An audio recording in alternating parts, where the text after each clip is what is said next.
the way I walk. So these Stone Soup Poets, in a 26th year now, we've had a 25th anniversary, celebrating poetry with the people from any background. And we're very, very happy to have a significant feature tonight. And we always start with our open readers. So from 8 to 9 o'clock, open readings. We ask you to confine yourself, if you will, to 4 to 5 minutes, 4 minutes ideally, fit everyone on.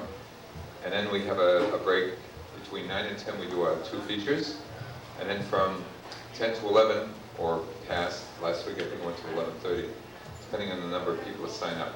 We have a wonderful listening audience. Anyone that's here for the first time, please, remember if you're a reader to stay within 4 minutes, and I think you'll find the listening audience here wonderful. We're lucky enough to have Mr. Higgins behind the light and sound. Thank you. Angie doing the shooting. Why is Angie doing video? Doing video for Cambridge Cable on Thursday nights, Somerville Cable on Monday nights. I believe Cambridge Cable is still 9 o'clock on Thursdays. Somerville Cable tonight, if we get out on time, you can go home to Somerville and see us, an old show, from 11 to 1 a.m. 2-hour shows. We've shot probably close to 1,600 hours of poetry video over the last 11 years. And some excellent people along the way, and there's some excellent people tonight. So without further ado, I'd like to invite your attention to the main stage here, where we start with our first open reader, the profligate. I don't think this says contaminating, but it says something that's close to that. Letif.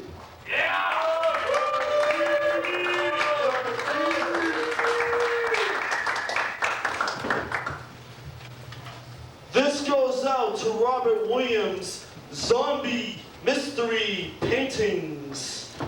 Libidinous, grotesque stipulations. Unattainably, an android in a raw state. Shit through one's teeth. Ass over appetite. Face like a toilet seat. Sexual transgressing. Werewolf of London's eyeballs and organ of taste. Blows off his standard wolf pastiche genital region at a whore bag from hell. Torso is quasi-face. Anonymity of vanity. Bondo amour bondage. Psycho masturbating. Seduced maiden.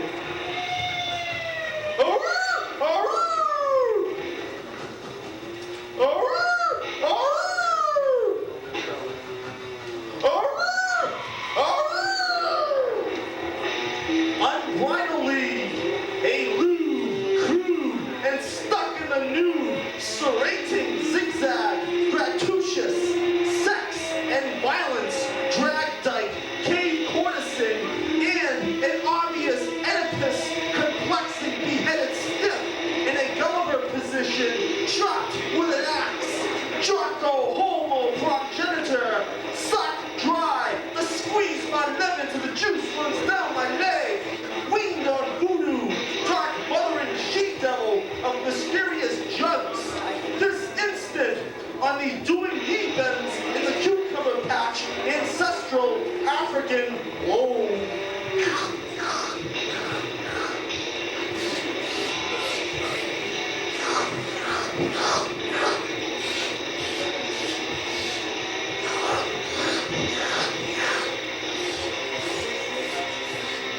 Turn the bowel erosion page.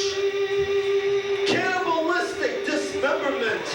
A matricidal tear limb from limb, violating, corpse grinding, stance of the all-consuming Duchess. Cardinal evil vanity, daughter of darkness, is blasphemously barbecuing a martyrdom, mismanaging, biblical, interpreting, deeply religious, skewered Adonis angel, while she rotates him ahead and pitchfork pricks his every mother's son's rotisserie ribs.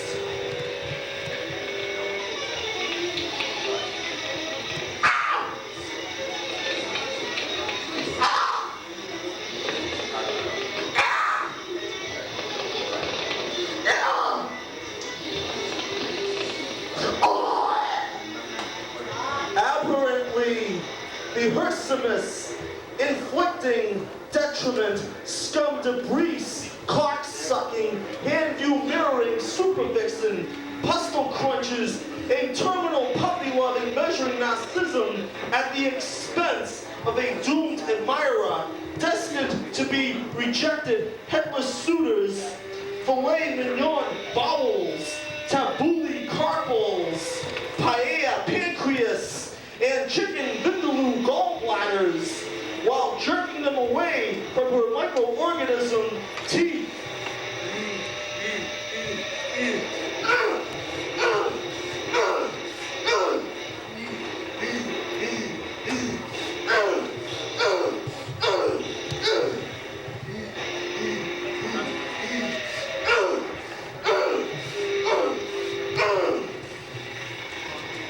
Subjugating animosity, the Hurston invoking, put one's ass in a sling, cut one's own throat, butt fucking plunging crotch, butcher slits, a potato peeling, unrequited, protagonistic, perpetrating, masquerading as Mr. Maimed, in-depth swooning, handsome man, now, and HIV lover boy's gore spewing his naked eye out, while she sits pervertedly on the sex-duplicating, silly putty, Play-Doh, cheesecake, bitchin' cows, eyesore meatballs of polarity.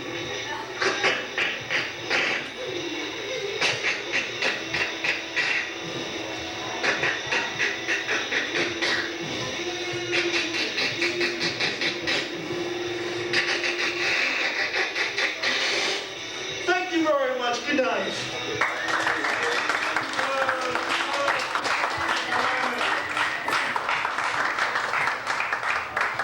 That was indeed Letif, to be followed by Francis DiMenno, the Wrong Hero.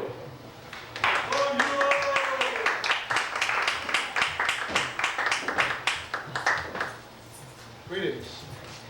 I am the Wrong Hero. Men say that I am more popular than the masters I serve. Tonight, I'd like to talk about America.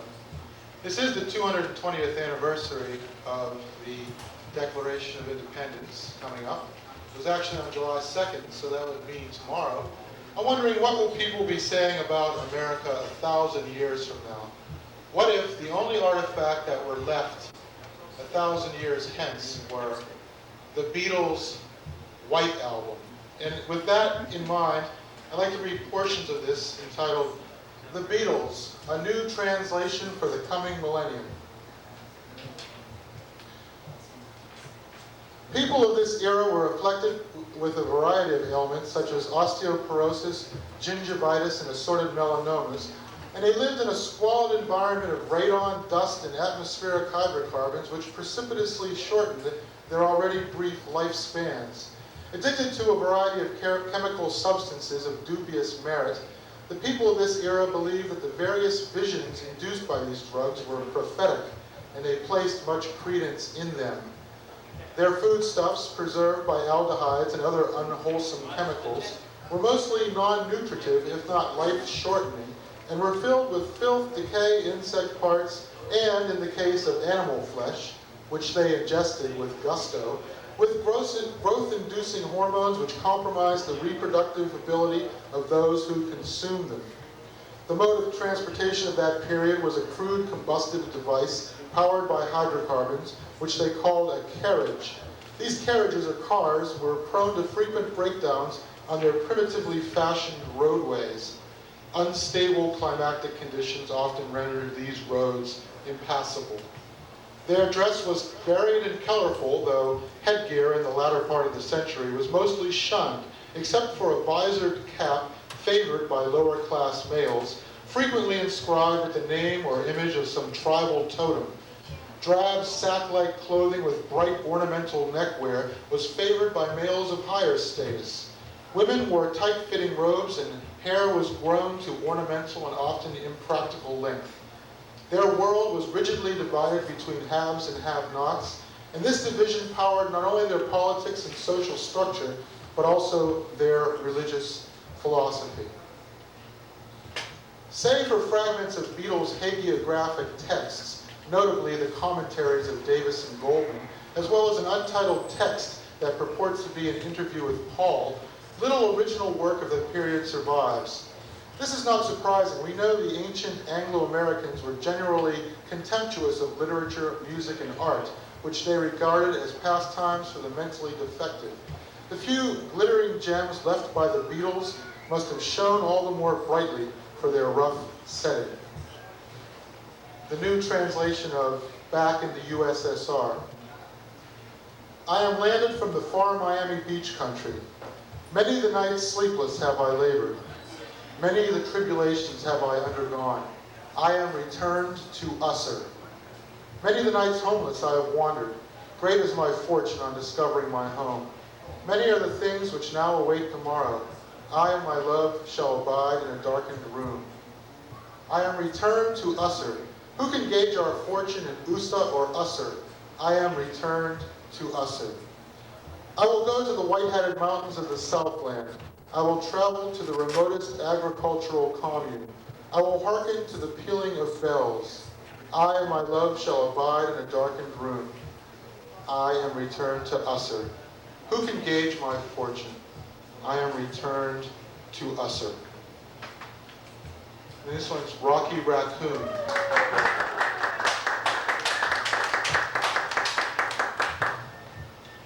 Rocky Raccoon. There was one time a man of low fame. Forsaken by his mate, he journeyed to the wilderness. There he did make his abode in a low place, and sought to slay his enemy. His fate was to be ministered to by a physician of low repute, and to find solace in the books of false prophets. Everybody's got something to hide except me and my monkey. I am afflicted with the poison of which I sing. More is less and less is more. More is less and less is more. The more I long for ease, the more repose is denied me. I am afflicted with the poison of which I sing. And finally, Revolution 9. I am flux. I am the creation and destruction of all things. This piece will be published in Gnosis magazine in September, so if you want to plunk down your $4 and get the full text of this incredibly important commentary, by all means, I encourage you to do so. I'm the wrong hero. Thank you so very much.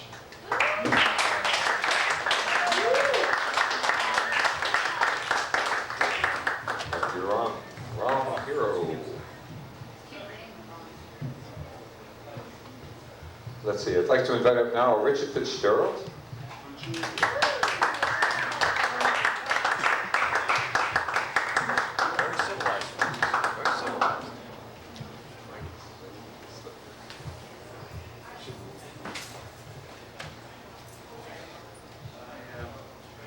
I hope I can do, I think I'll be able to do this. This poem, composed at the end of April, first composed, has been rewritten. I put the finishing touches on it in punctuation this afternoon. On this is a version that was done on my mother's birthday, the same text basically, for my unborn daughter.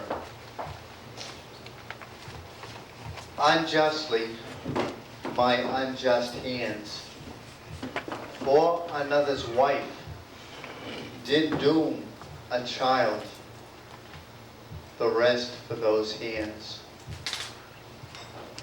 Among the unborn children, oh my Sheila, what shall bloom?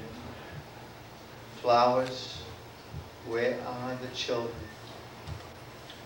Bringing you a laden heart, blessings on my mother's womb. My father's faith fills that heart, begs mercy, given mercy, grateful to accept the tomb, then the undying mercy. Heartbreak shall be far away, so precious is the bridegroom, endless is the far away.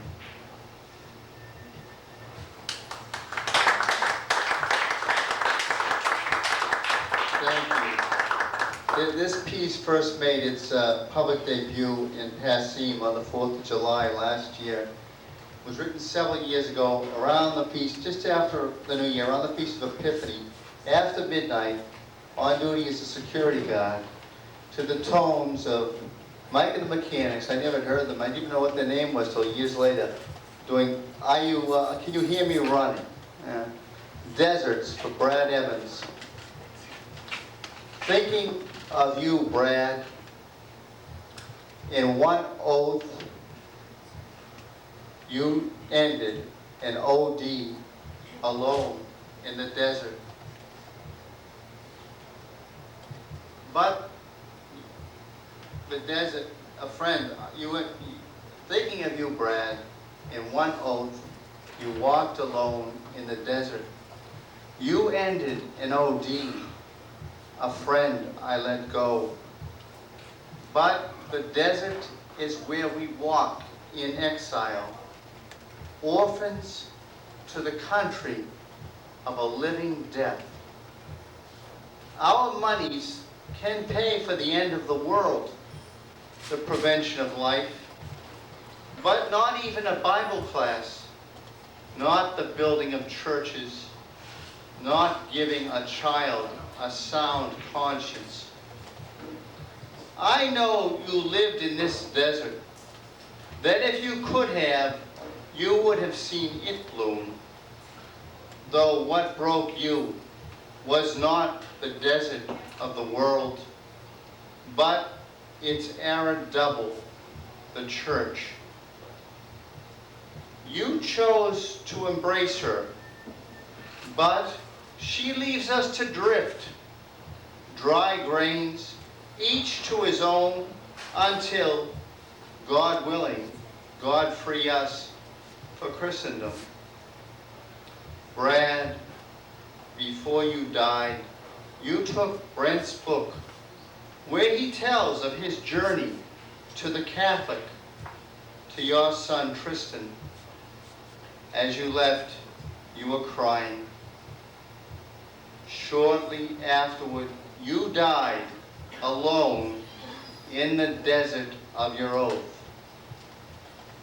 Brad, I remember when I was sown with Brent's mustard seeds. You told me that you were about to confess the taking of an oath of loyalty to the Constitution. Later, I signed that oath, thinking that the Constitution could be amended. Here, in the swill of condoms, the blood of innocence, the plotting of unjust wars, I wince at my naivete. I too repudiate that oath. I know now what it's like to walk alone in the desert, to live in exile at home, and to want for the Catholic order, which we labor for, and which now I need, like Christ's blood and Christ's friends. Hasta pronto, mi amigo, mi hermano. Viva Cristo Rey. God bless America. Thank you.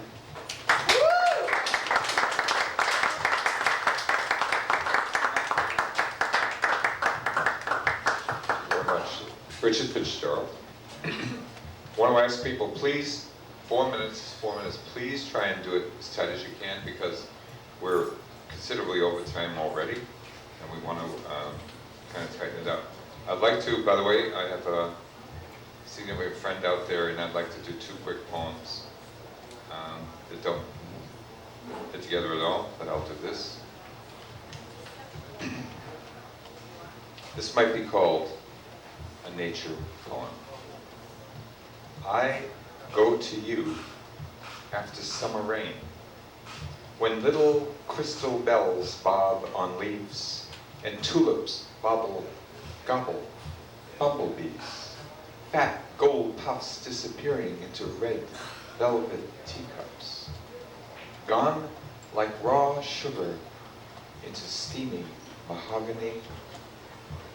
Metamorphosized, I visit you mica-winged in a rainbow flash word, instantly lost in the deep wet center of your pungent nectar. Whoa!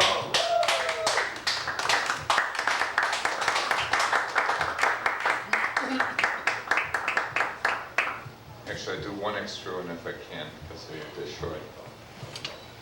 It's not the measure, the length, not calibration, certainly not inflation, not hardened clay, nor pewter, surely not steel.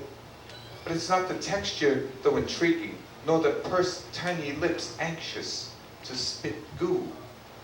Not the pendulous sac, nor the invisible acorns inside, not the urgency, not the herd heaving, the pumping, not the desperate lunging, but coming. Not even the spine tingle crescendo to bluey, not the soft sack aftermath, not the shuddering shrivel, not the nuts now hard and tiny evicted from scrotum, not the last twittering twinkles of bliss that make me do this again and again. It's the possibility that the next time it might last forever. Yeah.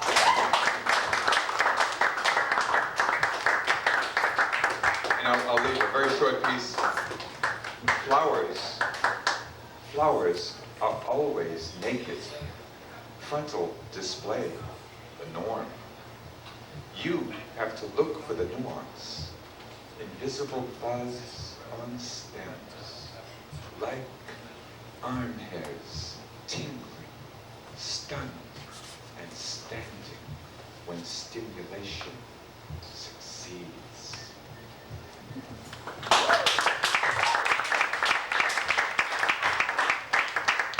The Fox, thank you for being here. I would like to invite up now, if you're ready, Joanna Naylor. I would like you to share some poems.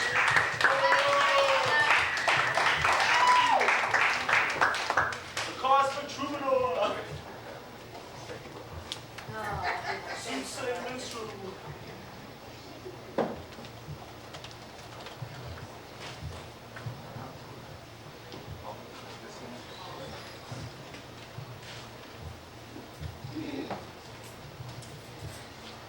I'm so shook up after those poems. Huh? Well, here's a poem about a controversial duo. I could say a diametric duo, right? Living astrology. What is a woman? What is a man? Two sides of a golden coin, minted by sun. Venus and Mars, attracting, opposing, wrought from the same high metal, the alchemy of self. At the many doors of incarnations, heaven does not toss the dice. This one Venus, that one Mars, the game of sperm. With divine deliberation, our sex is stamped, our image etched, first on one side, then the other of that contested coin.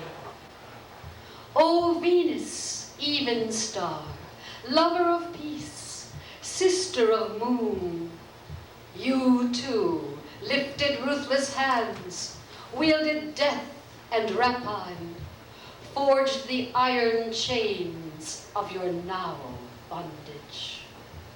O Mars, the courageous, brother of sun when benign, but of the cruel countenance, the steel fist. Your cheek was soft once, copper warm. Your loins were love, your breasts benediction. Though your weakness mocked you, your tenderness entwined the tyrant, blunting his edge of violence. Who made history? That colossal corpse stretched stinking before us. We did. and Mars, Mars and Venus. And who is creating a counter-history? The strong bones of cities, the rich tints of joy, the fresh eyes of children who will have their own faces. We are man and woman through long ages of grief and laughter, sculpting a countenance that is human.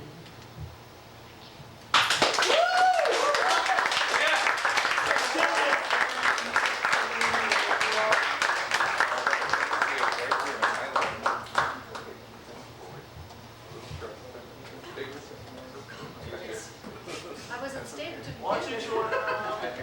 We do have go-go dances later.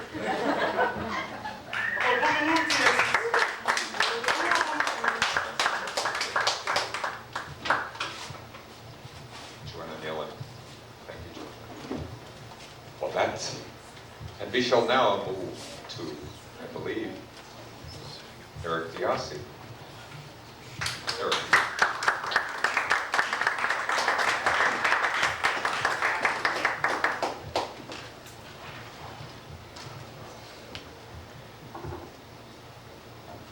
This is a complete stream of consciousness I wrote to maintain sanity. I don't even know what I want to talk about. I just know I must talk, get it out there somewhere else other than my mind. There's some files in there, but mostly drawers full of junk and loose leaf paper scrawled with madness and nonsense. How to make sense of it all.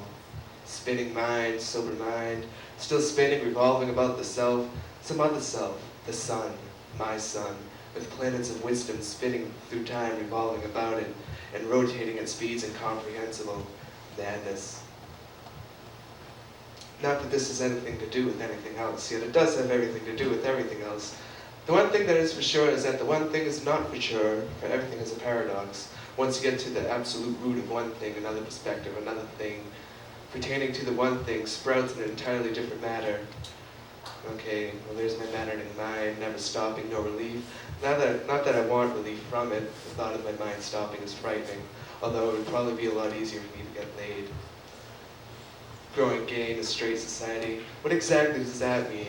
Is straight society the society? Then gay society is what? A different society? Well that's good, separating ourselves from society. But no, it is the repression of straight society and homosexuals that has caused us to form our own. Exactly how is this society different from straight society? It isn't.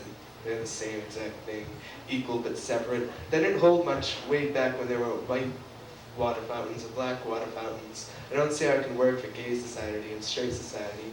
Can't we just be a society, unified? Idealism soon to be disdained with pessimism, like when a man once said, can't we all just get along? Foolish old man, we could never just get along. Why should my life be made easier for you if mine is so difficult? I like this repression. It gives me the power to fight back. Perhaps gay societies oppress themselves. Without any repression, where would gay society be? Marching in the St. Patrick's Day parade, I presume. We're here, we're queer, get used to it.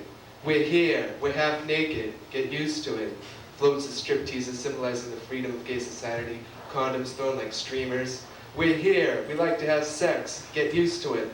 Everyone likes to have sex. Why are we making it out to be like, making it out like for it, that it is different for us? We somehow referring to myself and yourself as we, because if you are gay and I am gay, we are we, and if I don't like you, not to mention that you're not too crazy about me, I presume. What if I don't like you? I wonder how many of you, whoever you are, dismissing me as straight. Either that or a closet gay. Better yet, you just need to get laid. I'm just being myself, and yes, it is very difficult to get laid in gay society when one does that. Of course I'm bitter. Where else would all this angst come from? Should angst be dismissed as not viable because it comes from bitterness? Are you not bitter when some holy roller, television evangelist, preacher type guy stands on his podium and when asked his view on homosexuality begins to explain how he knows that God hates homosexuals? Are we still Puritans, praying to God when we have to bend over to tie our shoes, hoping he'll forgive us for jetting our asses in the air? I don't believe God is capable of hating. Perhaps this priest believes that God hates what he hates, for he speaks the word of God himself, God herself, God the gender bender. God is beyond gender. God is not sitting in a cloud watching over us. God is not something that should be used when the word is. And then my mind went blank. My name is Eric DeOssie. I'm featuring July 22nd. Thanks.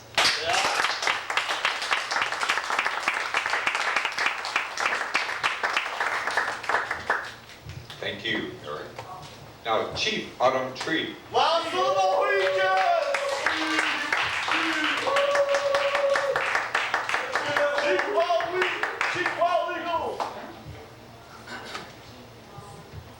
Mr. Helmet Man, rat features, black t-shirt, beady little eyes, wears a beeper on his belt, keeps his spotlight beaming.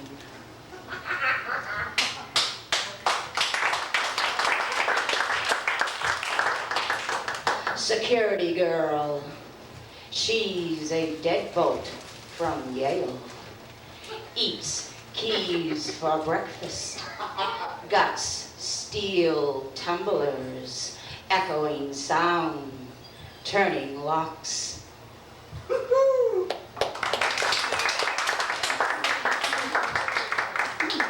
Ordinary guy, he's radio rigged, AM or FM, he can't make up his mind, dial moving underground.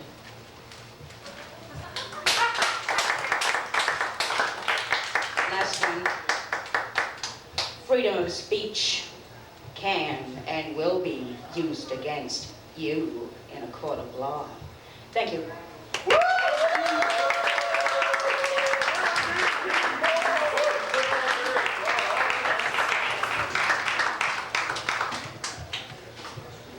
Chief Autumn Tree.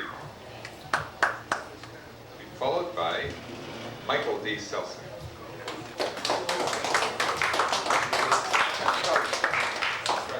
Don't mind me.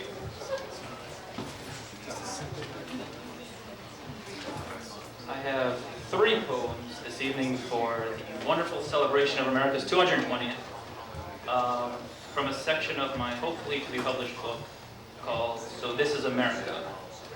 Americana, Part 1. Screams of gray within these walls, lights of blue around my eyes. One last soul on the empty streets speaks, mutters, ambles from my presence. Can you spare 50 cents on the words I hear?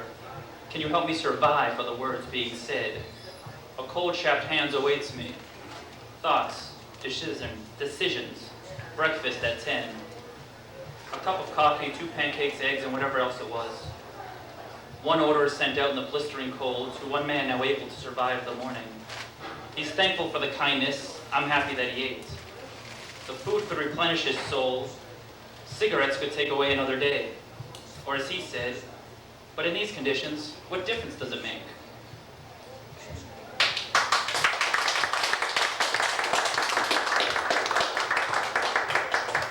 "1995.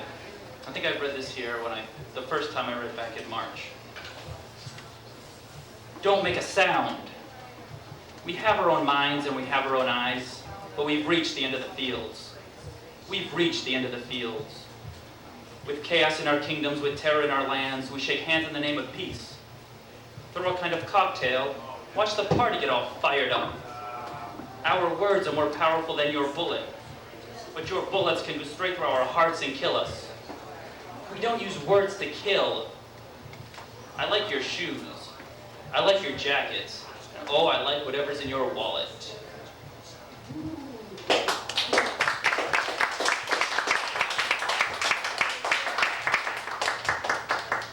Walking into the flame.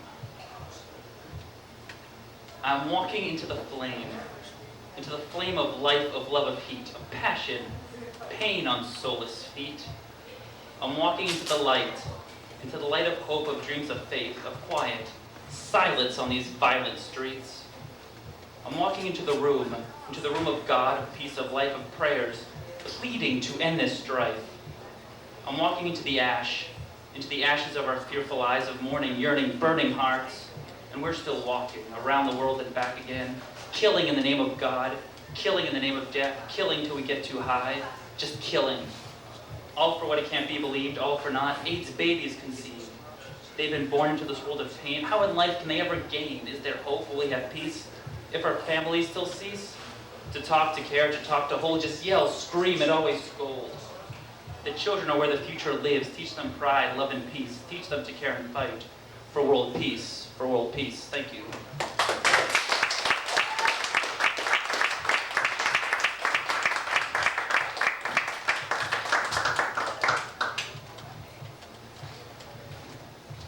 Michael D. Sesung. Thank you.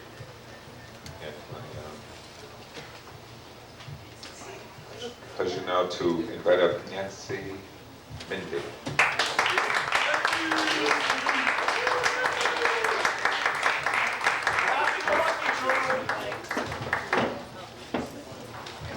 I'm glad that there are some new faces in the audience as well as familiar faces. Welcome to the new people. Let's see, I just want to tell you all, I told you this last week, I come straight from gardening to here, so if I look really like I'm covered in mud, I am. I have two poems, and the first one I wrote a few years ago for a friend that some of you know who at the time was struggling against cancer, and thank God she survived. And I wrote it at that time during the struggle. And it's called Jenny's poem. We burn through our lives like the sun, ripping through a garden, like the pianist storming fingers across the keys, like music plucked furiously against the echo of subway corridors. Funny, I think of this now, sitting in a restaurant and poetry stretched across the table. Here's the rub. It's our lives here, our lives. And somewhere under the naked sun, above this sea of poems, we live. That's poetry. We burn through our lives like the sun, the sun. Funny, I think of this now, sitting in a car, winding through dense fog, straining to see the road, grinning. Here's the rub. Who will remember our names, I ask? Who will see our names, written into the curl of a butterfly's wing? Who will strain to see us through the haze? I say, let's translate the song from the bones of our hands, cast it into the air. No one can stop us. This is the ballet of a life that's ripe. Our dance is the dance of blur across the keys. When I say friend, I mean that I am strong enough, should you choose to make the leap. Here, take these arms. I can't stop the music.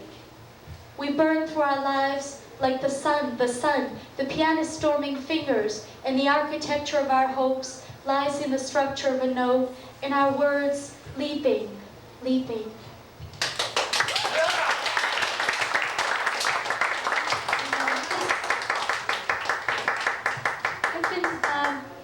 At one point I had been doing this exercise where every morning I'd wake up and try to describe my curtains in a different way. So for those of you who are wondering what my curtains look like, it's not a poem, it's just a stream of consciousness thing. The curtains let in brightness, sunlight pouring through. Like a cloud, 100 horses gallop through dust, a brown and white haze, a blur, sand kicked up and tossed around. This brightness turned to falling dust. That was the color of the curtains. The sunlight pushed its way in, the horses coming through and falling in a stream to their knees, a sort of prayer, kneeling to the wooden floor.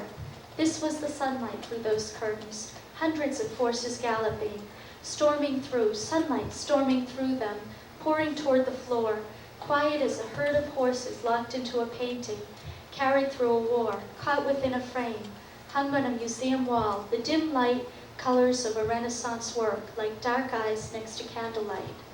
The horses that were this sunlight bowed to the wooden floor, curled against it like strokes of an impressionist painting, taking us to other places.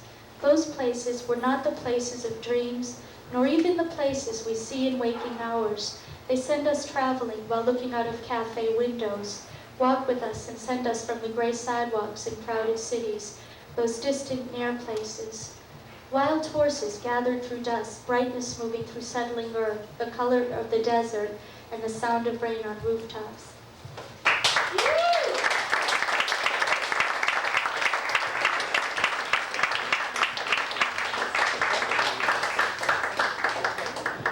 Nancy Mindick, one of the many folks who helped make Stone Soup happen week by week. And thank you for a lot of people that helped volunteer with us. And if you're interested in helping, please talk to me at the break.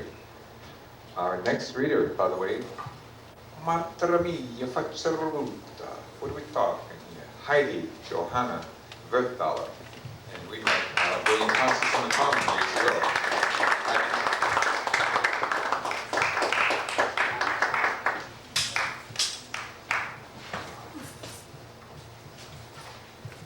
Bringing up just a little bit of technology so I don't forget what I'm supposed to say here.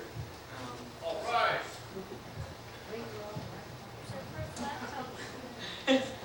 Oh boy.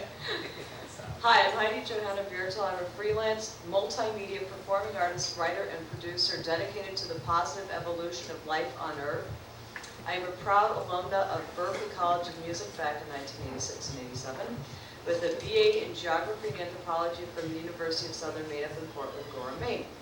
Of my many concerns, my 3 areas of focus are promoting the establishment of safe, renewable energy resources and the ending of the cultural genocide and ecological ethnic cleansing of the Tibetan people who have had their lives and culture violently overthrown by the Chinese government, and the Cree and the Inuit cultures of the James and Hudson Bay region who are being flooded out of their house and home by the mercury-poisoned waters controlled by Hydro-Quebec's mega dams. And I have produced multimedia educational presentations for both Holocausts in 1993 in Portland, Maine. Since tonight celebrates the birthday of our United States of America, I thought it appropriate to choose pieces with the theme of patriotism. I first must say that to me, patriotism means not just saluting the flag, but also making sure that our nation survives to see a glorious future. So sometimes that means facing the truth of pain that our society suffers. I wrote, "Why is there such injustice?" here in Boston before I left for Seattle in 1988. Why is there such injustice? Why is there such injustice? We see it throughout the world. We see it in our day-to-day. It has been in the rich of USSR as well as in colonial America. It was in Germany. It is in South America. It is in South Africa. It is in Tibet. It is in the Four Corners in the US of America. It is even in the sacred Holy Lands. When you walk on your way to work or play, one encounters it every day. It's worn on the model hired for the flash job for the seal of approval fur store. It's the sight of the slick limousine as it rolls in on sight, the general coming to inspect his metal men before they go away to find their deepest shell-shocked nightmares. It's seeing the witness of pain in the eyes of a teen beggar, maimed by his parents to make him more efficient. It's squeezing out college hopefuls from their dreams by squelching the loan and scholarship streams and offering military incentive ships and reams. It's passed on by those put on hold from help when they continue to feed their hunger in the derelict alleys of the shooting galleries. It's a mother, her child clinging to her knees, forced out onto the streets when her salary no longer meets their single needs. It's when you walk by the Bay Banks Commuter Convenience Center and the Auditorium Tea Station and you see its floors used as beds. It's the deporting of a whole civilization from their island only to have it blown away and never be able to re-inhabit it. My next piece, JFK A Requiem, I wrote in Seattle in 1989 on his birthday. Oh Lord, I've shed a tear for the man the whole country did endear, for the style in the way he did steer and bring up from the rear the state's hopes of building a brighter day. As we go on our way in the anniversary of the time, his heart turned gray, and towards the earth that, maybe it was his death that he instead, oh well, and towards the earth that lay. Please don't dismay. For him, Dallas is far behind, and history's mysteries are long to be untwined. For those who were the unkind, their karma won't be unweighed, and they'll be the ones with the hell to pay. And also, who am I to say? What's more important is what was left inside his mind. Question what your country can do for you. Ask what you can do for your country. Citizens of the world, what can we together do for the freedom of man? What was the secret of his own rhyme? Perhaps it was to draw near and to each other's hearts to hear that each other's fears, what each other's fears, and to know that from that we can build a place to grow so that we may show the seed that is you and that is me, which is in all of us. And let's cut the war discuss and just be happily involved with each other's play.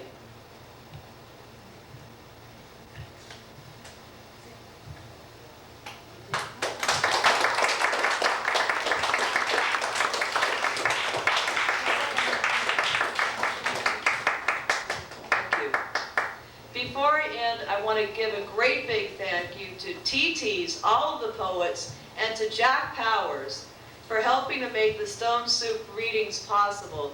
Let's keep our voices strong, let's make them heard, and let's hope that there's a day when we can earn our livelihoods from them too. You know it? Yeah.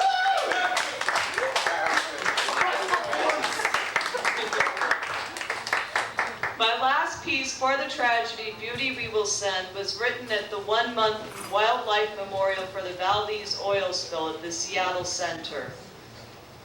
These tears bear the scars of belonging to the human race. To our earth we have brought disgrace. Hungry, homeless, Hiroshima, Chernobyl, Bhopal, and the seas of the once pure Valdez are just part of our wicked disease. And please let's not forget the Americans' forests and Amazon and the life along the world's shorelines and bays that is yet to be gone of its trees we cut for debt. I beg, let us work to let them stand in their stays. On my own disgusting phlegm I do choke and swallow, digesting the wretched bile of the tragic desecration that those of my species have wreaked upon the earth. Havoc rests heavy in my heart. Oh, how I wonder, how will I ever be able to make up to the earth in my own small soul shell for the tragedy caused by many? But then I remember feelings of these. There are many a member, that I'm not alone, rock on an island. Lord, let us find the others of our kind of mind, so our dreams may be outlined and further on defined, to get us out of our wretched bind, so we can leave it all behind, and for the future beauty we will send and give a hand and lend, and together our earth we will defend. Spirits intertwined in enthusiasm, our march we will upwind. Woo! Thank you so much.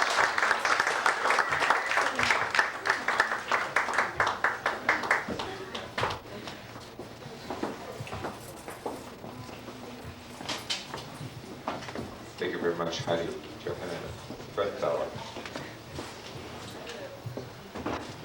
I'd like to invite up now very quickly, because Rafi Wolf has something to share with us. Rafi Wolf.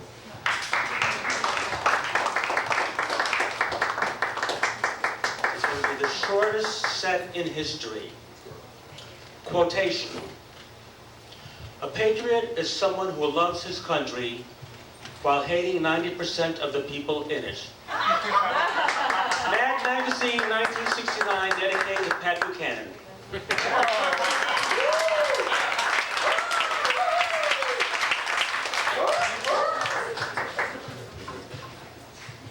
And moving right along. I guess I'd like to invite up now Debbie Byrne. One of my favorite movies. Lay it out.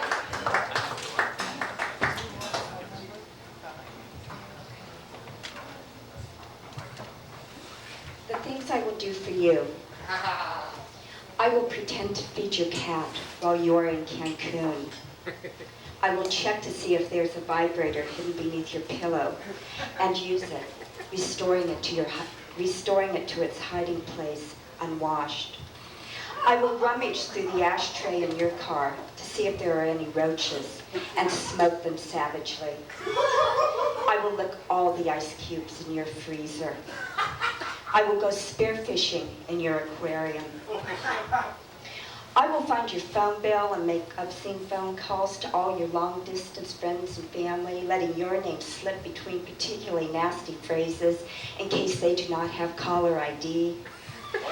I will take a bite out of each apple, pear, and cucumber in your refrigerator and replace them bite marked down. Yeah! I will yell lewd words at your sea monkeys. I will rock your bed violently against the wall and yell, "Fuck me, Bruce." All your neighbors will snicker when they see you and whisper about you and some guy named Bruce. I will slit the crotches of your Victoria's Secret's underwear, embroider your name across the backside, and send them to the most repulsive man in your office. I will photocopy my buttocks, scan them onto your computer, and send them out on the internet with your name and email address on them. For you, my friend, I will do anything.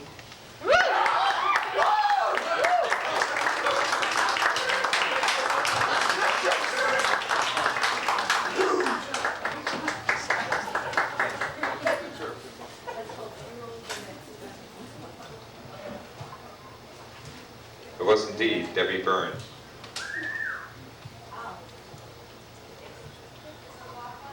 I'm gonna hope I pronounce this right. Rishana, are you out there? Rishana?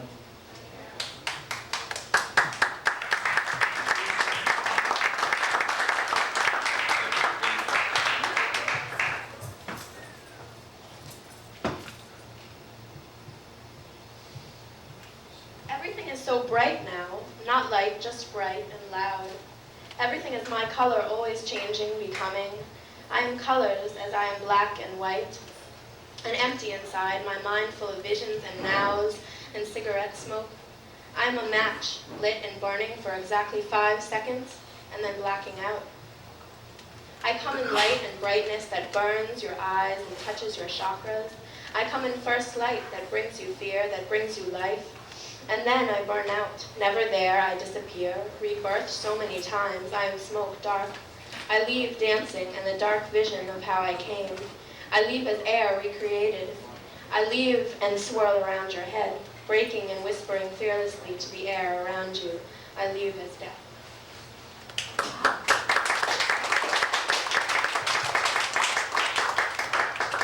And this is called Leaving. And this is, I wrote this while I was sleeping in my tree house at about 5 in the morning, so it might be a little bit sketchy. I'm leaving to touch turquoise lips so cool, climb trees older than both of us put together. I am leaving to touch the wind on my fingertips. Alone in a sparkling desert, I find my spirit, not in streetlights, but in a cactus standing alone. On coyotes which echoes like the voices of a woman across the land. I will not be back till dawn. I am leaving to follow the call of my sisters in circle, to reclaim my womb as womb, not as dirty ground to grow your babies, and I will not be back until dawn. I am leaving to walk the earth barefoot and beaded like a gypsy, and I will not be back until dawn. I am leaving to give birth from the ocean and watch sweet goddesses with crystal eyes swim away, and I will not be back until dawn. I am leaving to climb mountains and not look down, but up. I am leaving to dance and scream in blazing fire, and I will not be back until dawn. I am leaving to find elders with clear, dark eyes that have seen women moan and babies cry and hold dark earth in their hands. I am leaving to swim naked in clear, rushing water, and I will not be back until dawn.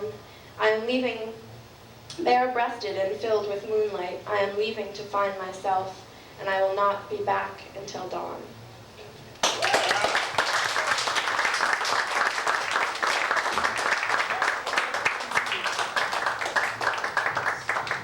Rehan, thank you very much. Mark Goldfinger is next.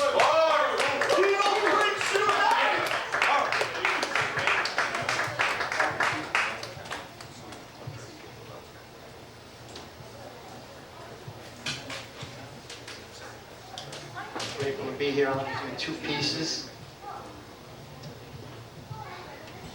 I can get the mic out. We see you. All right. First piece I'm going to do is one called The Painter. In midwinter, he had one hell of a tan, and he smiled at his reflection every day. He looked too good, and even his girlfriend begged him to stay. But he was his own man, a painter, looking real hot after 1.5 years drug-free. Hit the bars and the women and the music, the Pepsi and the Coca-Cola. Later licked the sweat from the bodies of soft whites. I could hear the voice of his woman as she called his machine. Late at night, pick up, please pick up. When he was home, he did. He said it was about that woman. He never said where he picked her up. She was hitting the pipe. He wanted to get fucked. He hit the pipe and got fucked. The weight dropped off and the tan went quicker. I would hear the doorbell ring after 2 p.m. and his door would creak open. He would run down, dropped 30 pounds in 2 months. His girlfriend quit calling. He didn't look in the mirror anymore. One night, my girl tasted the white crumbs on his dresser. Scared chest tight, rabid breath. She felt like the look in his eyes.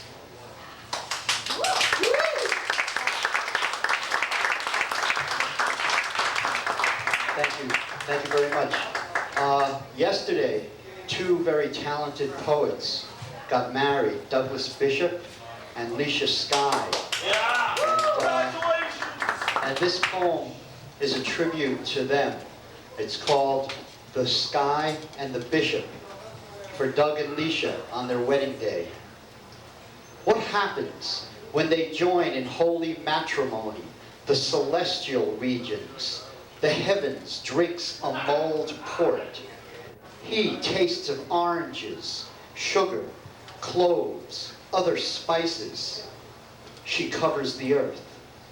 In the church, the bishop ranks only slightly lower than the pope.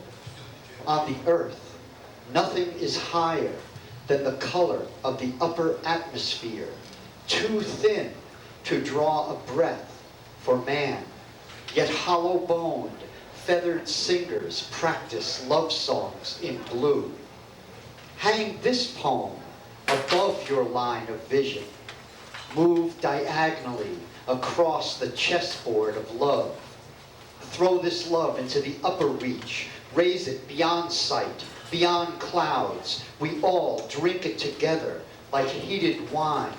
Grow like dizzy flowers in spring. Call this love like rain.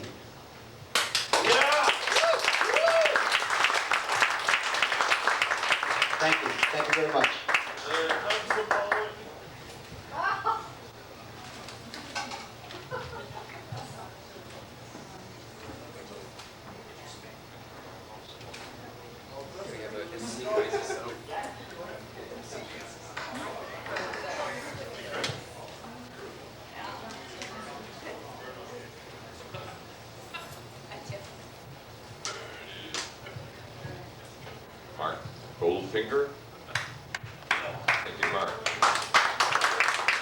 Next artist will be C.C. Ashagra.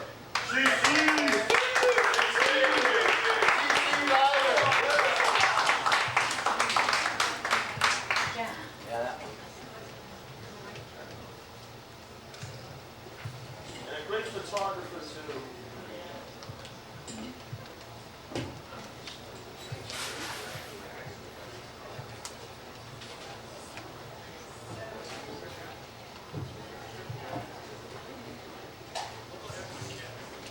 Hello people, how are you tonight?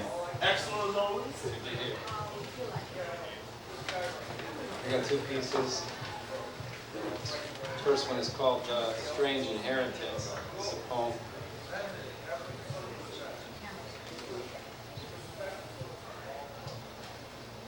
Strange inheritance.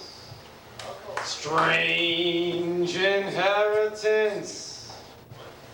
Strange inheritance, a history of our own. Earth forms what is civilized. Who is human? Nature cries. Whatever happened to the people? What really happened to the people? Whatever happened? What really happened? Whatever happened to the people here? Why do we hide our own reflection? Is thin the surface of pretend to care?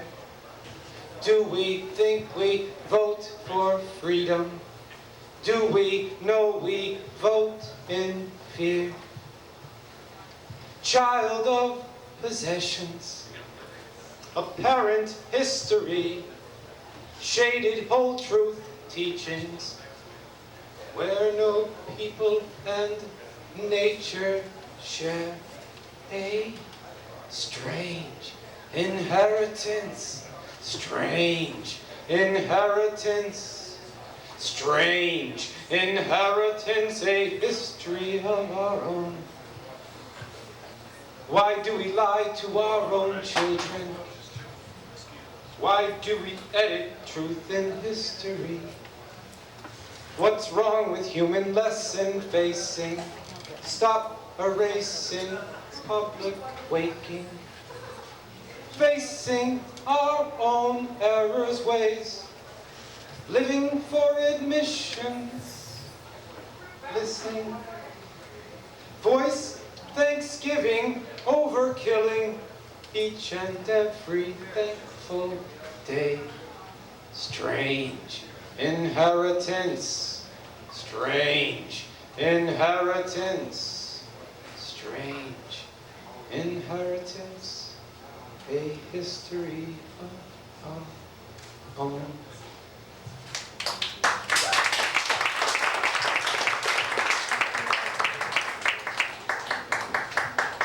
Silent Bridges.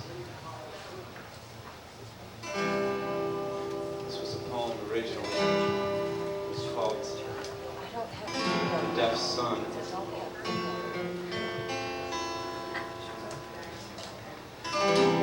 Later he wrote into a song called The Deaf Ones, and now it's Silent Bridges. Everything about you, baby,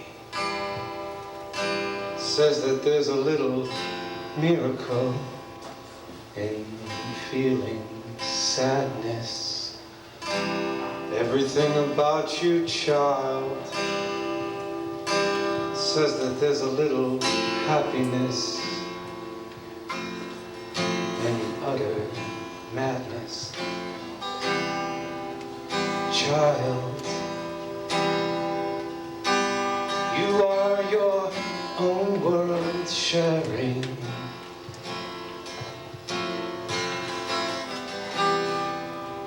Child, you are your own sound showing.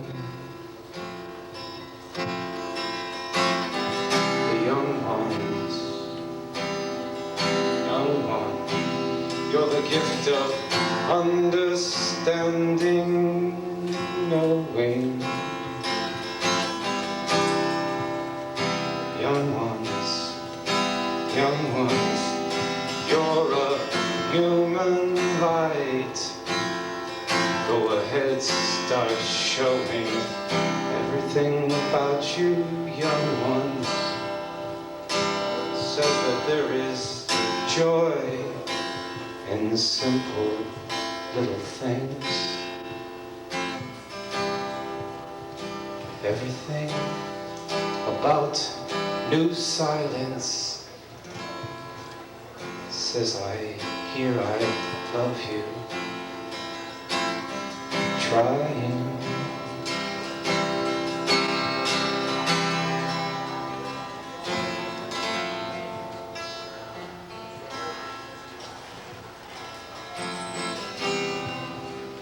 The older you are,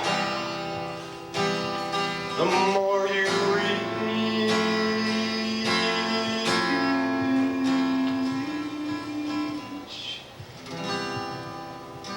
The older you are, the less you are heard as different from us all. Hey, you.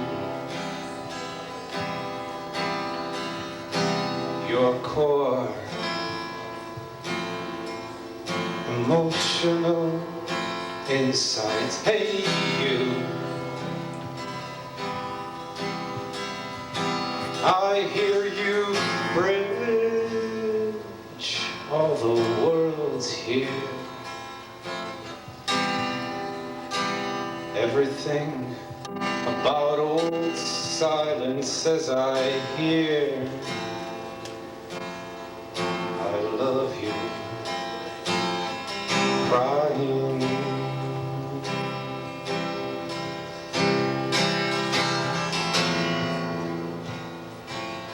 Crying out all the ways we are the same.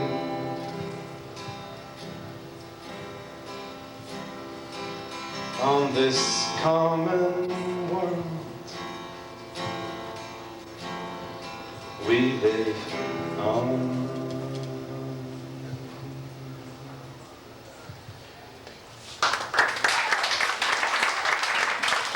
Thank you.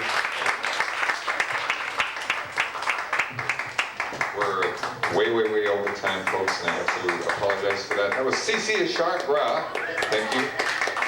David Allen Bouchert will try his hand at, is this scam or slam? Oh, slam. The king of haiku! And it's kind of in line with the theme of the feature. You'll understand. Camp Curtis HQ. Children run playing, laughing. Mothers watch from doorways. Bird songs, echoes surrounding. Suddenly, silence. Children freeze, startled, eyes dart. Ears search. Distant disturbance. Wolf, wolf, wolf, wolf. Dark dragonflies. Wolf, wolf, wolf, wolf. Huey formations, wolfing approach. Wolf, wolf, wolf, wolf. Wildlife takes flight. Children run frightened, screaming. Mothers call from doorways. Wing beats, echoes escaping. Wolf, wolf, wolf, wolf. Deafening. Wolf, wolf, wolf, wolf. Hard rumbles. Wolf, wolf, wolf, wolf. Skimming treetops, olive green skin, glintless. Doors locked open. Wolf, wolf, wolf. Camouflaged figures. Wolf, wolf, wolf. Machine guns. Wolf, wolf, wolf. Death raining. Flesh explodes. Wolf, wolf, wolf, wolf. Village life takes flight. Running, screaming, mothers fall in doorways. Explosions, echoes surrounding. Wolf, wolf, wolf, wolf. Firing. Wolf, wolf, wolf. Confusion. Wolf, wolf, wolf. Children fall, bleeding, eyes closed, minds dim. Wolf, wolf, wolf, wolf. Childhood wasted. Wolf, wolf, wolf, wolf. Dark dragonflies. Wolf, wolf, wolf, wolf. Huey formation passes overhead. Wolf, wolf, wolf, wolf. Midday turns dark night. Children lay fallen, dying. Mothers crawl from doorways. Fading echoes ringing. Wolf, wolf, wolf, wolf. Increasingly, wolf, wolf, wolf, wolf. Soft rumbles. Wolf, wolf, wolf, wolf. Children call, crying. Eyes glisten. Hearts beat. Wolf, wolf, wolf, wolf. Huey formation. Wolf, wolf, wolf, wolf. Dark dragonflies. Wolf, wolf, wolf, wolf. Distant disturbance returning to base. Wolf, wolf, wolf, wolf. Leaving midday's destruction. Children run playing, laughing. Mothers call from doorway. Suburban jungle surrounding. Reverie broken. Conflict fading. Leaving only National Guard war games. Nuclear holocaust! Woo!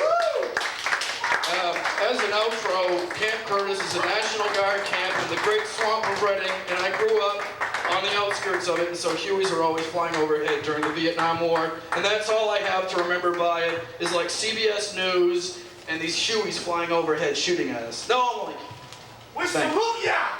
Woo!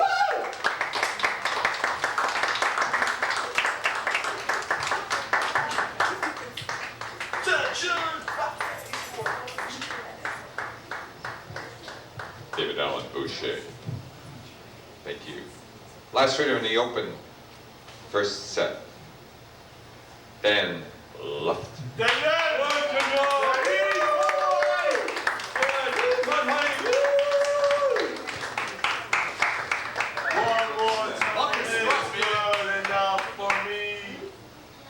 Haha, this is long. Fuck me, I'm sick. Good song. Okay. Yeah, this is, well, kind of abstract, so tough shit. I love it. Yeah, it's called Frames of a Lost Movie. Crayon paper sun thumbtacked to wall reflects no light, though stars outside are where we left them in the street, wiping darkness clean. Nitrate deteriorates in forgotten cans, holding tables steady. White pancake facials grow by scratches of rain till a whole picture dissolves off spool. The beauty, for Christ's sake, is practiced outside, so they tell me, leaving inside an ugly pulp. This movie, director's cut, a narrow river floated in a black room where lit cigarettes reflect French in the tile, has fallen from authenticity to artifact, as documents do. Past degenerates to distant music of cellos twisting hips, piano racks. Memories are gathered buffalo nickels dropped in a metal box that doesn't know how to swim. Our words, written in soft chalk, rest in funeral ears. This is no scene for open eyes, shadows painted over on the walls, though we will not escape the picture, salt water bleeding from trees into dirt, sprouting shrub legs, raw sheets of static hum writing memos on lovers' faces, a circus full of dead animals. Friday evening, the car is moving as was scripted, driving by cobwebs of the future, World's Fair globe, catatonic, middle-aged father between the wars. New York nights float behind us full of fire and storm. An electric bolt strikes George Washington Bridge, lighting up the screen where we sit almost safely 100 years later. Thank you. Yeah!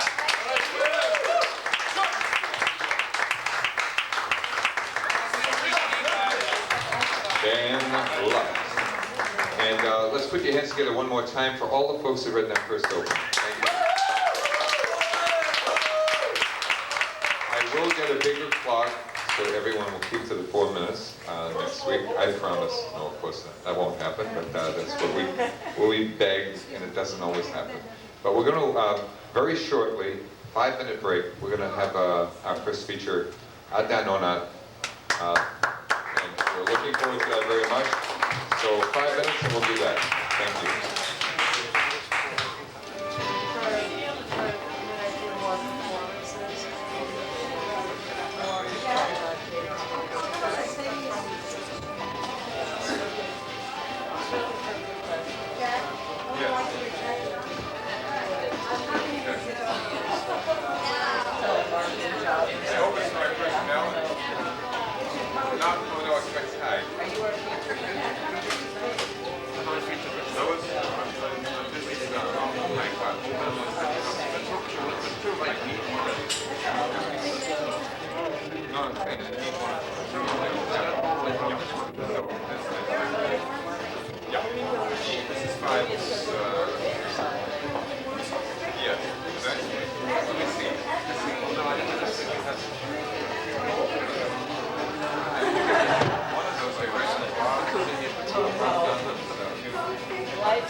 Is that a surprise? Is that like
folks will take their seats. We're going to go in 1 minute with our teacher this evening.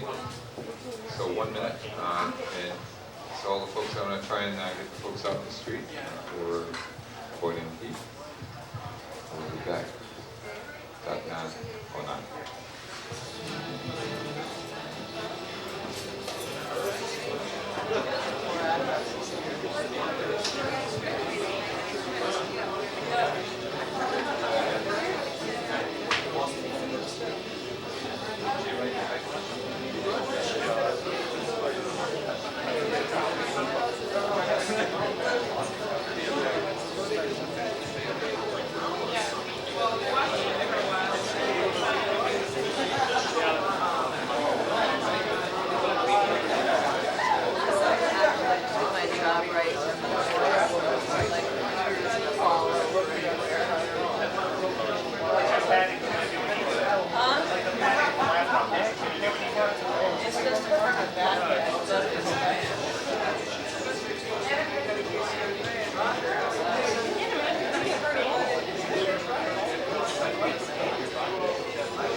Hi, folks. If we'll just bring all the levels down a little bit. Pleasure to invite up now. One of our great pleasures is internationalism. And the next gentleman is going to read our first feature. Someone represents that cross-culturalism that we feel so strongly about over the years we've done Stone Soup. And I think it's totally appropriate that we give a great round of applause for our feature tonight, Adnan Onart.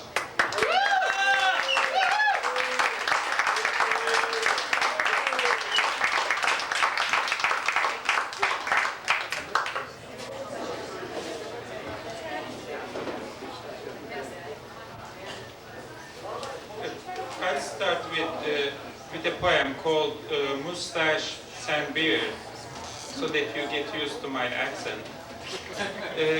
This is a poem I wrote about Saint Augustine and Friedrich Nietzsche. Friedrich Nietzsche is the mustache and Augustine is the beard. I did not know what time was. I assumed a tramway, so I got in. There they were, Mr. Knowledge, Miss Hopeless, and their kid, the terrible aunts. The driver, Sweden in his eyes, black and white, Ingmar and Bergman. The ticket, a razor, playfully cutting the blade. Outside was inside, tramway, tramway. Inside was outside, people, people, waiting, waiting. Mr. Knowledge, Miss Hopeless, and their kid, the terrible aunts. Heads, a future never arrives. Bodies, a past never passes. Feet, a now does not exist. What about me, who gets in by getting out? So you are going to listen to the story of my getting in by getting out. My name is Adnan. I am a Crimean Tatar, and I immigrated to this country in 1979. So the English you are hearing is the English of a first-generation immigrant, which is a dialect of American English, including the accent. And I'm going to tell you the story of my experience as a first-generation immigrant, what I left behind and what I have encountered in this new world. Where the pulse of history beats. My Hamine, my great-grandmother, and my Anane, my grandmother, the maternal side, are sailing from Yalta, Crimea, toward the capital of the empire, Istanbul. The city of 7 hills, 1,000 sins, and the million joys. My babane, my grandmother, the paternal side, is still somewhere in Romania. They did not start the never-ending journey of my folks, the Crimean Tatars. Year 1902, 1905 maybe. My Hamine explains, don't worry my dear, Istanbul is as beautiful as Bahçesaray. You are going to like Kapalı Çarşı, the bazaar. It is a little cold in the harbor. My petite wife Ayla is nervous. Adnan, my love, she says, they are going to arrive just fine. We should not miss our plane though. Our plane is for Denver, Colorado. It is taking off in half an hour.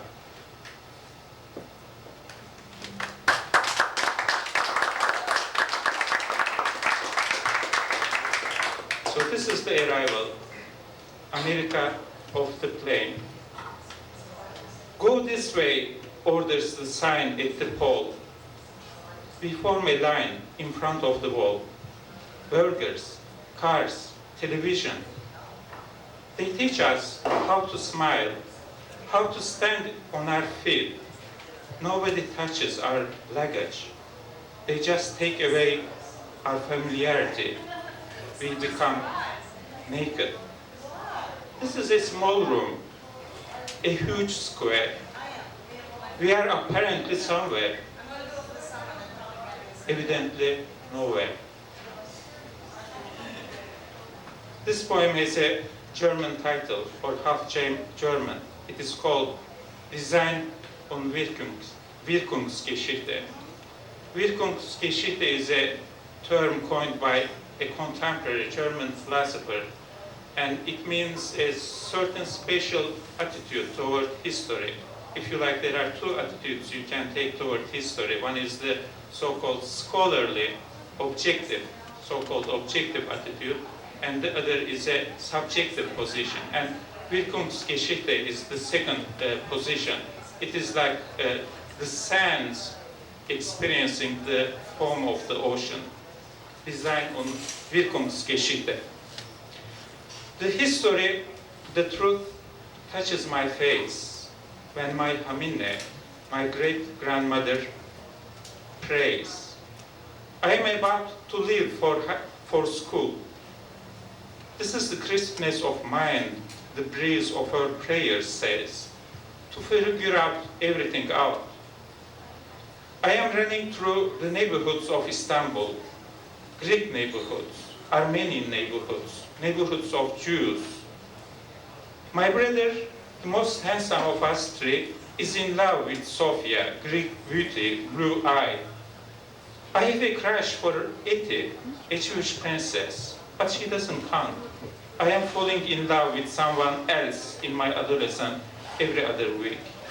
As a matter of fact, I have already an eye on Karina, the Armenian brunette. My uncle from Sarajevo asks, what happened? Were we not watching together Karagöz, the Shadow Theater, Kurds, Laz, Albanians? Were we not enjoying each other's so different eroticism, so diverse ethnicity? The sniper kills Adnan before he scores on the soccer field.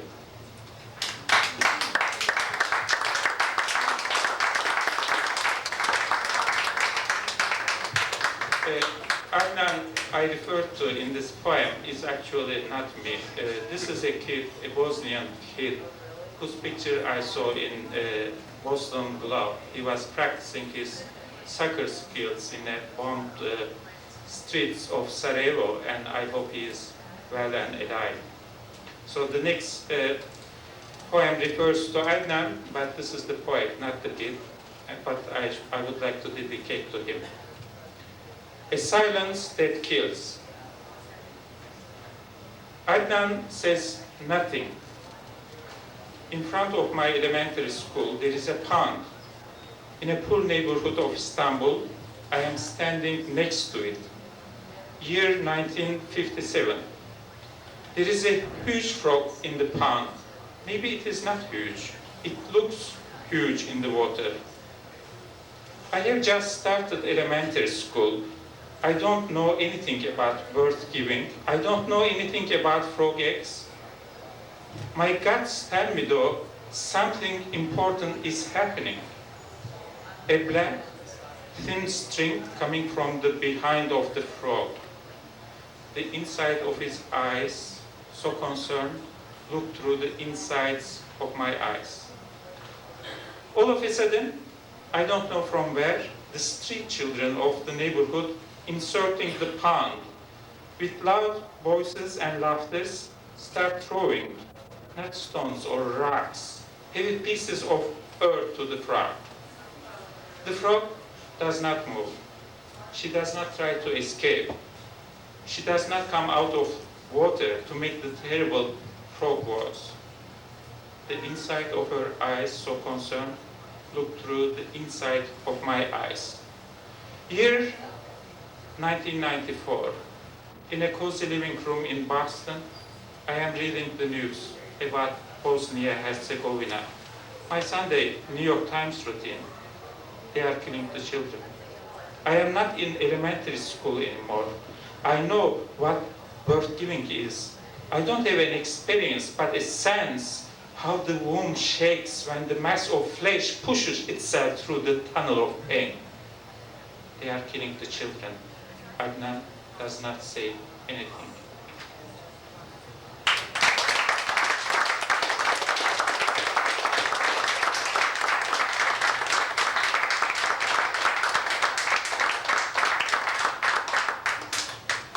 Not a senseless crime. This is what experts might be saying in a television interview, world-class historians, authorities on Balkans. Bosnia-Herzegovina, what a tragedy, but not a simple situation by any means. They describe the demographic structure of Balkans, the advent of Ottomans, the departure of Ottomans, the Balkan War, the assassination of Ferdinand, the First World War, the chaos of the Second, Tito and his partisans. In a short footnote, the Yugoslav exile, Emir Kusturica and his movies, When My Father Was Away on Business, and my favorite, Time of Gypsies. No doubt, well versed they are in history, the First Battle of Kosovo, 1389, the Second Battle of Kosovo, 1448. It is a crime, yes, but not senseless. To revenge the two defeats, so fresh, they kill children one by one. Their fluency in etymology is impressive. They explain the origin of certain names. Saraybosna, Tuzla, Sanjak. It is a crime, yes, but not senseless. Because of the Turkish names, they kill the children one by one. Sensitive they are to the art history. This ugly structure from 16th century is just a village mosque. A parking lot is more important. It is a crime, yes, but not senseless, because they have edified in the midst of holy European Christianity, the ugly minarets of Islam. They kill the children one by one.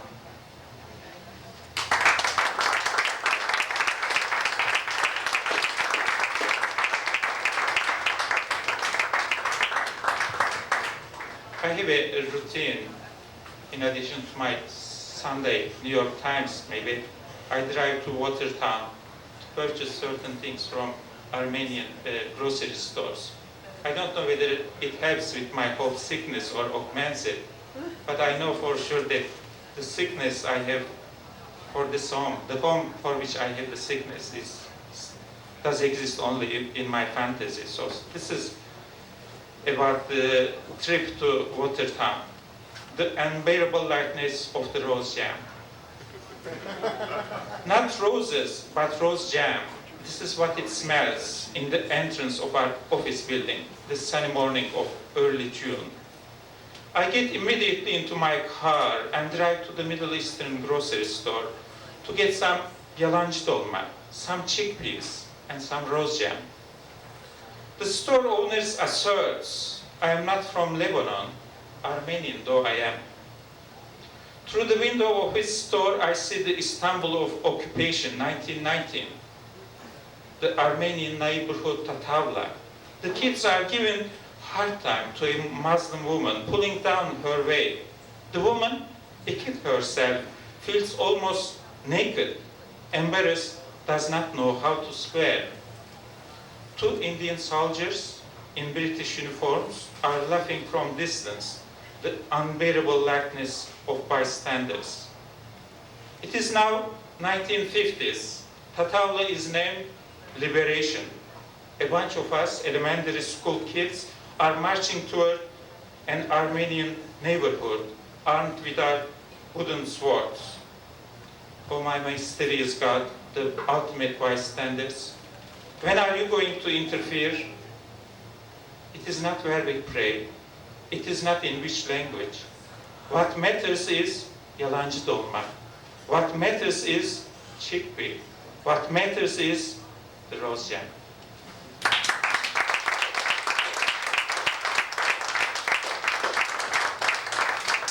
If there were such a thing as journalistic poetry, this would be a journalistic poetry. It is called On Monkeys and Turks. This happened a couple years ago as we were visiting Metropolitan Museum of Art in New York City.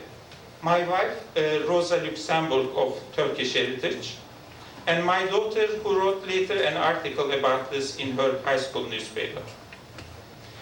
In a room surrounded by Islamic art, I hear from another room almost a voice, the room where my daughter and wife are.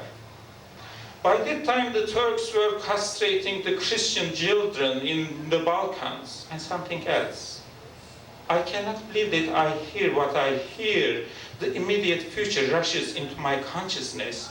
It is going to be a bloody war, I say. My wife in the same room with that sentence, my daughter melting into the floor, and I rush into this room to explain the difference between the castration and that this was not the case.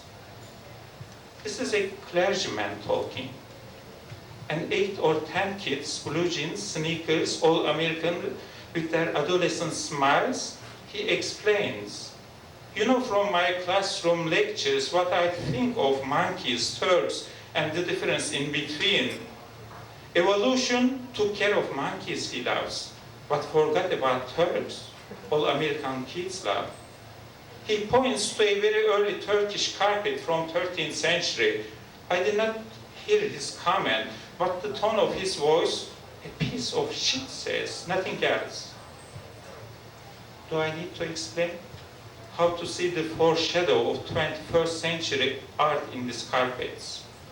Do I need to explain how a servant of God can be blasphemous by desecrating the work of man? Do I need to explain what am I going to say and what my wife says? Do I need to explain how embarrassed my daughter feels? I'm sorry. My poem here ends. Nothing is funny anymore. Ethnic cleansing disease, a full-fledged genocide committed through smiles, encapsulated as a joke.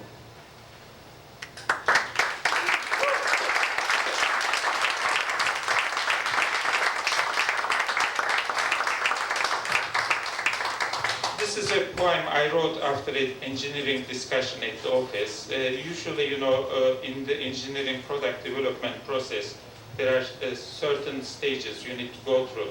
You need to define your requirements, do your design, and implement the product according to the design, which should be according to the requirements.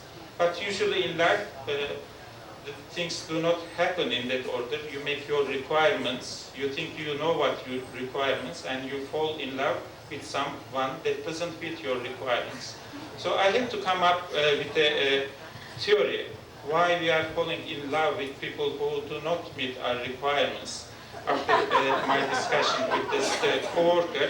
And the theory I came with was popped up in my mind when I was listening to some Hungarian musicians in Somerville near Cambridge. And in order to relate to my theory, you need to remember that I am a Crimean Tatar and my wife is remotely from Hungarian descent. Explanation for love at first sight. A Tatar cavalier, a remnant of Golden Horde, Genghis Khan's army, is galloping through a small farm near Budapest. All of a sudden, a young woman gets out of the shed. The Tatar cavalier cannot afford the time. In deep trouble he is. The men of all villages, are determined to teach him a lesson. They are coming after him, armed with the tools of their farms.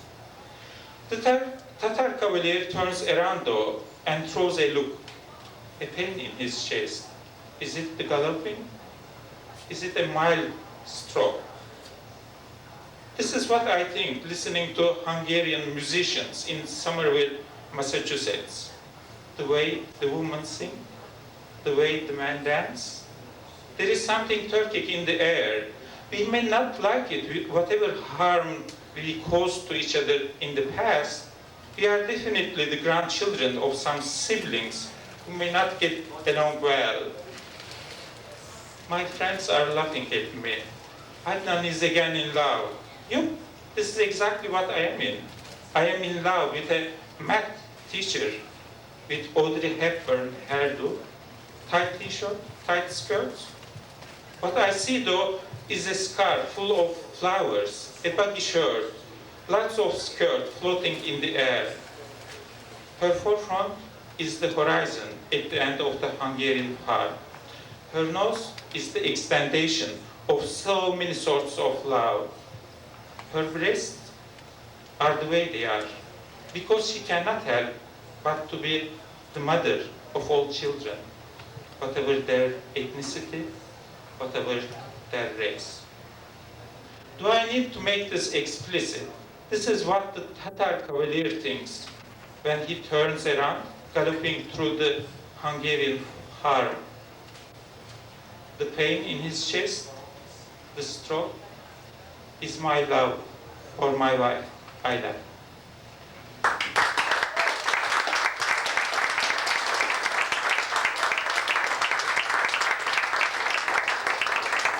am going to close with a, if you like, metaphysical summary of what I am trying to say. But let me read first in its Turkish original, then I'll give the English rendering. Öncenin sonrası, kapının önüne dizilmiş bekliyoruz, ardında ne olduğunu bilmediğimiz. İşte cehennem bu diyor yanımda duran. Hayır diyor öteki, ne cennet ne cehennem bilmediğimiz, bambaşka bir şey. Ters yönde dizili bir sürü yaratık, nasıldı diyor biri, nasıldı hayat? Bilmem diyorum hayatı, karşılaştırabileceğim bir şey yok ki hayattan başka bildiğim. Desem ne diyebilirim?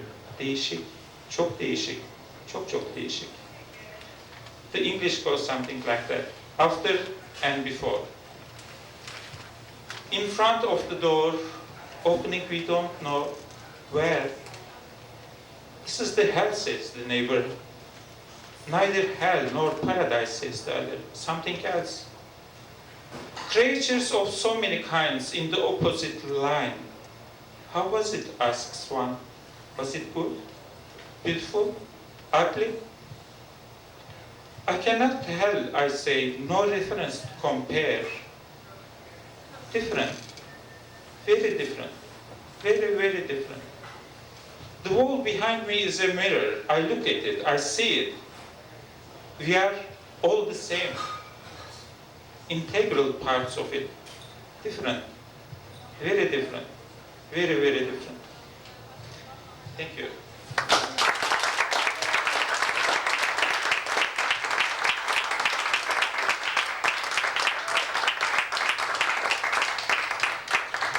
I would like to close by saying the Ottoman Empire, to which my great-grandparents had immigrated, was a multi-ethnic, multi-religious state.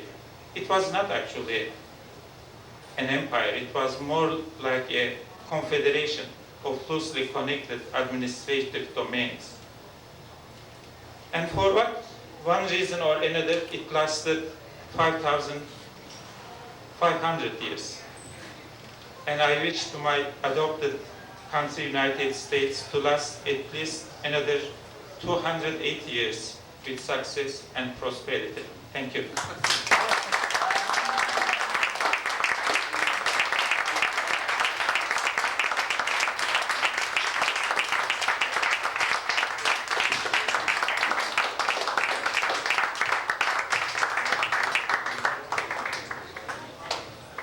Adnan, Onart. Thank you very, very much for that.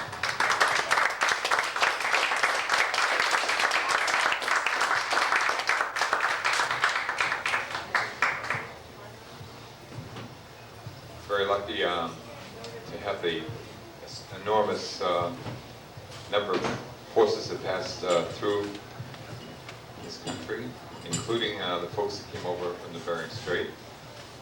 We hope to include them, because that's part of my heritage as well.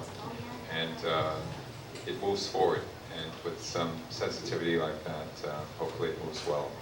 So thank you very much for a commentary on the 220th of the United States of America. Adnan, very, very fine job.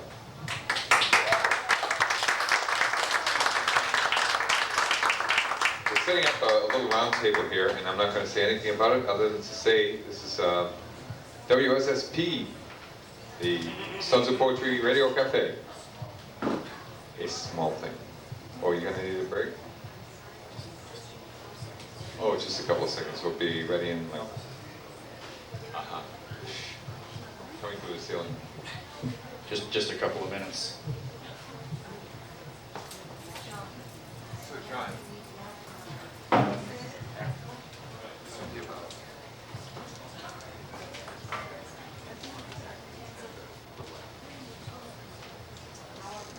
Hi, Michael. Thank you.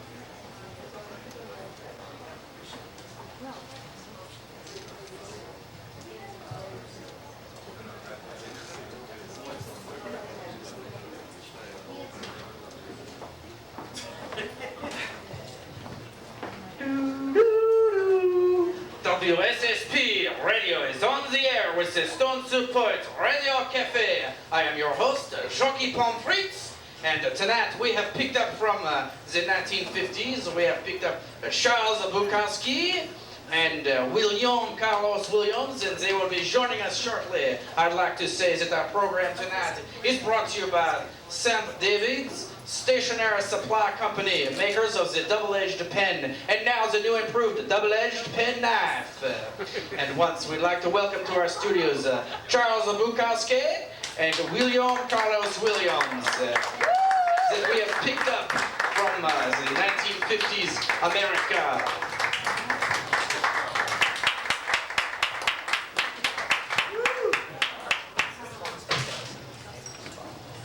Welcome, gentlemen. We are broadcasting live from T.T. the Bear's Place in Cambridge, Massachusetts.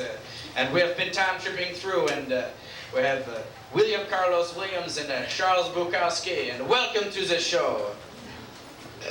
Thank you. And I'd like to say it's very nice of a pleasure to have you here.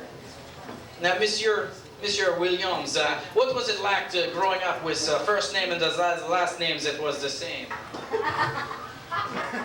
Well, it was very monotonous. Very monotonous. Were people calling you Billy Bill or Bill? And how is this to your patients? You're a young, you are a pediatrician? Pediatrician, yes, in New Jersey. And is this very good for your poetry and your writing? Being Bill or being in New Jersey? Well, I don't know. Either way, it could be quite difficult for you. Either way, yes, it is.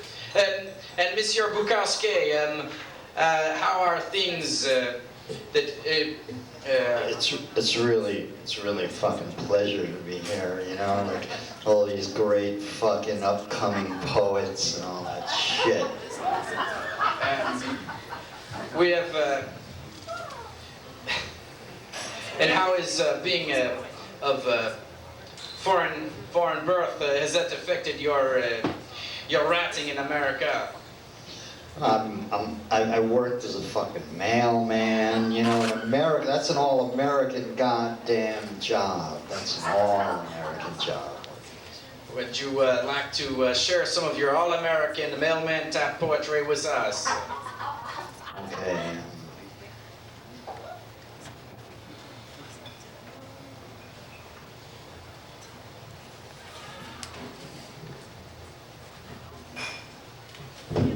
Oh my God, he's breaking the equipment! Everything's so fucking blurry. I've always had trouble with money. This one place I worked, everybody ate hot dogs and potato chips. in the company cafeteria for 3 days before each payday. I wanted steaks. I even went to see the manager of the cafeteria and demanded that he serve steaks. He refused. I'd forget payday. I had a high rate of absenteeism, and payday would arrive and everybody would start talking about it. Payday, I'd say. Hell, this is payday? I forgot to pick up my check last payday. Stop the bullshit, man, they'd say. No, I mean it, I mean it. I'd jump up and go down to payroll, and sure enough, there'd be a check, and I'd come back and show it. Jesus Christ, look at my check, I forgot all about it. For some reason, they'd get angry. Then the payroll clerk would come around. I'd have 2 checks. I'd have 2, Jesus, I'd say 2 paychecks. And they were angry. Some of them were working 2 jobs. The worst day, it was raining very hard. I didn't have a raincoat, so I put on a very old coat I hadn't worn for 2 months. I walked in a little late while they were working. I looked in the coat for some, I found a $5 bill. Look at the side. Hey, look! I just found a $5 bill I didn't know I had. That's funny. Hey, man, knock off the shit, they'd say. No, I'm serious, really. I remember wearing this coat when I got drunk at the bar. I've been rolled too often. You know, I got this, I take my money out of my wallet, I hide it all over my fucking power. Sit down and get to work, they'd tell me. I reached into an inside pocket. Hey, look, here's a 20. God, here's a 20. I never knew. I'm fucking rich. You're not funny, you son of a bitch, they'd say to me. Hey, my God, here's another 20. Too much. I didn't know. I knew I didn't spend that money that night. I thought I'd been rolled that fucking. Jesus. I kept searching the coat. Here's a 10 and a 5. My God.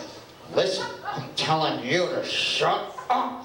My God, I'm rich. I don't even need this fucking job. Man, sit down.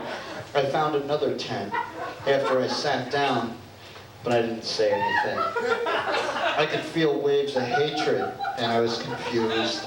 They believed I plotted the whole thing just to make them feel bad.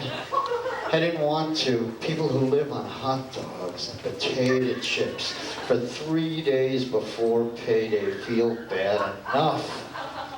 I sat down and leaned forward and began to go to work.